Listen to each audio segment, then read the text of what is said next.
පින්වත් හැම දිනාටම තෙරුවන් සරණයි. ආදරණීය නංගී මල්ලිය. ප්‍රඥාවන්ත අයිතියක්කේ අම්මේ තාත්තේ වැඩි හිටියනේ. අපගේ ජීවිතය සමාජීය වශයෙන් එකිනෙකා හා සම්බන්ධව ගත කරන්න වෙන ජීවිතයක් තමයි ඔබ හැමෝටම තියෙන මටත් එහෙමයි. එතකොට අප සමාජයේ එකිනෙකා හා වැඩ කරද්දී, කතා කරද්දී, ගමන් යද්දී හැසිරෙද්දී අපිට සමහර අය සමීප වෙනවා. අපි උන්ට කියන යාළුවෝ කියලා.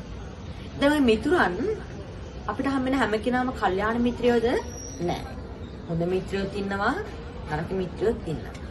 අපිට සමාජයේ මේ හැමෝම ආශ්‍රය කරන වෙනවද නැද්ද? වෙනවද? උන් රැකියාව කරද්දී ඔය අයියලා අක්කලට හම් වෙනවා ඇති. හොඳ යාළුවෝත් ඉන්නවා, නරක අයත් ඉන්නවා. එහෙම කියලා අපිට වෙන් වෙන්න පුළුවන් බෑ. හැමෝම ආශ්‍රය කරන්න වෙනවා.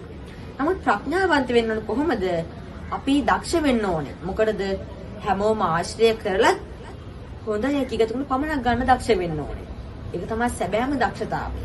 එහෙමනම් යහළුවෝ, මිතුරන්, ඒ අය කලන මිත්‍රයෝ වෙන්න ඕනේ. ඔය වර්තමාන සමාජයේ මට පවද්දකින් තුනේ සමහර උදවිය ඉන්නවා. ජීවිත කාලෙම දෙමාපියන් ඇසුරේ පිනට දහමට යොමු වෙලා, ධර්මාශ්‍රමයට යොමු වෙලා උන් ඉන්නවා. හැබැයි සමාජයට ගියාම ඔය හම්බෙන යහළුවෙක් පිරිස නිසාවෙන් අර හැමදේම අතහරිනවා. ඔවුන්ගේ වැරදි ක්‍රියා හා සම්බන්ධ වෙනවා. ඒ තුල මෙලොවත් දුක්ඛිත වෙනවා, පරලොවත් දුක්ඛිත වෙනවා. සමහර උදවිය ඉන්නවා. Taman හුරු වෙච්ච හැම කාලෙම ඕපදූප කිය පරච වචන කිය බොරු කිය. හැබැයි හම්බෙන එක හෝ කලන මිතුරෙක්ගේ පෙරපරකට හම්බෙන කෙනෙක් වෙන්න පුළුවන්. අන්න ඔහු නිසා අර හැමදේම අතහරිනවා. ජීවිතය නව මාවතකට පිළිබ ගන්නවා. ඉති ලස්සන කර ගන්නවා. එහෙමනම් අපි ප්‍රඥාවන්ත වෙන්න ඕනේ. නිතරම යහපත් මිතුරන් හොයාගන්න. කල්යාණ මිතුරෙක් ඇසුරගෙන බුදුහමනෝ නොයෙකුත් සූත්‍රවල දේශනා කරලා තියෙනවා. ඔබ දන්න ගිහියාගේ විනය වන සිංහාරෝවාද සූත්‍රය වදාරන්නේ කොහොමද? කල්යාණ මිත්‍රයෝ ඔබ පාපීන් වළක්වනවා. කුසලයේ යොදවනවා. ඔබට විපතක්, කරදරයක් ආවිත ඔබ හා නොසලී පර්වතයක් මෙන් ඔබ විපතින් මුදවනවා. එහෙමනම් අන්න එවැනි ප්‍රඥාවන්ත සත්පුරුෂ සාදෘශ්‍ය යහලෝ හොයාගන්න පුරුදු වෙන්න ඕනේ. එහෙමයි ලෝකේ අඩුයි. නමුත් අපි ප්‍රඥාවන්ත වුණොත් නරකය පැත්තකින් තියලා හොඳ යහ ජීවත් වෙන්න ඕනේ. ඔබ සමාජයේ අපි හැමෝම අහන පාඩයක් තියෙනව නේද? ඇසුර වැරදුනොත් සසර වරදිනවා. ඒක සැබෑයි. මොකද ඔබ ඔය අද මගේ යාළුවා කෙන ගන්න කෙනා අදට පමණක් නෙවෙයි බලපාන්නේ. සසරටම බලපානවා. ඒක හොඳ වෙන්නත් පුළුවන්, ඒක නරක වෙන්නත් පුළුවන් අයියාගේ.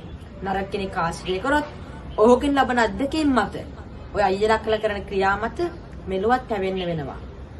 පරලොවත් ගිහින් තැවෙන්න. හොඳ මිත්‍රයන් ආශ්‍රය කරලා ඔවුන්ගෙන් ලබන්නා වූ පෙරහුරුකම් මත, ඉගෙනුම් මත, කරන පින්කම් මත මෙලොවත් සතුටින් ඉන්න පුළුවන් ඔබට. පරලොවත් හැමදාම සුගතිගාමී සතුටින් ඉන්න පුළුවන්. ඒ නිසා බුදුහාමුදුරු දේශනා කරන්නේ මේ මිනිස්සුන්ට කල්යාණ මිත්‍රයෝ හොයාගන්න කියලා. බුදුහාමුදුරු දැන් ඔබ දන්නවා මහා කශ්‍යප හාමුදුරුවෝ නේද? දිනක් උන්වහන්සේ වැඩ ඉන්නකොට උන්වහන්සේ යටතේ හිටියා ගෝල දෙනමක්. උන්වහන්සේගේ වතාවත් කරනකොට එක ගෝල නමක් යෝසුලුව උණු පැන්න ආදී සකස් කරලා ආවතේව කටයුතු කරනවා. හැබැයි අර අනිත් නම කම්මැලි. ඒ නම් මොකද්ද කරන්නේ? අරුණාසේ වැඩ ටික කරන කයින්ද ඉවරලා උන්වහන්සේ කියනවා ස්වාමීනි ඔන්න මම ඔක්කොම ක්ලාස් කරලා කරනවා පෙනී ඉන්නවා. එතකොට දවසක් අපේ සරියුත් හාමුදුරුවෝ තේරුම් ගත්තා. අපේ මහා කශ්‍යප හාමුදුරුවෝ දැනුවත් වුණා. දැනුවත් වෙලා උන්වහන්සේ දෝෂාරෝපණය කරා.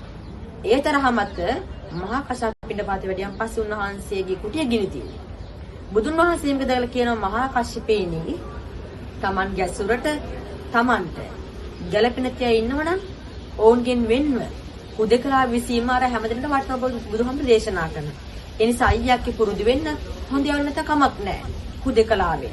ඒ කියන්නේ මේ සමාජයෙන් ඈත් වෙන කෙනෙක් නෙවෙයි. ඔබට ඔබම ධර්මයේ හැසිරෙන ධම්මෝ හවේ රක්ඛති ධම්මචාරී. ධර්මයේ හැසිරෙන්න ධර්මයේම රකින්නවා. ඒ නිසා ප්‍රඥාවන්ත වෙන්න, මනාව ජීවිතය හැඩගස්ව ගන්න, හොඳ යාළුවෝ හොයාගන්න. හැම දිනාටම සම්මා සම්බුදු සරණයි.